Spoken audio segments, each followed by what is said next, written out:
আমি জানি আপনি আমার লাইফটা দেখতেছেন, আমি আপনাকে এভাবেই কিন্তু বলছিলাম। আমি যে বলছি আমার মধ্যে কি জিনিসটা আপনার ভালো লাগে না বলেন, আমি ওইটা পরিবর্তন করবো।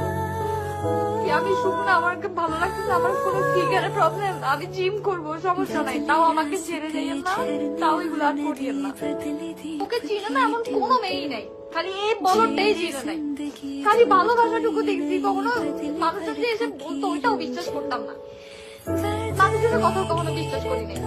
এত অন্ধ হয়ে গেছিলাম, এত ভালোবাসা আমি আমার জীবনও পাই নাই। এত ভালোবাসতে নেওয়াজ আমাকে, আমি সত্যি বলতেছি, আমি নেওয়াজকে পেয়ে এত খুশি ছিলাম যে আমি এত ভালোবাসা কখনোই কারো কাছ থেকে পাই নাই। আমার সম্পর্কে এর আগেও অন্য মানুষের সাথে ছিল, আমাকে কেউ এরকম ভালোবাসে নাই।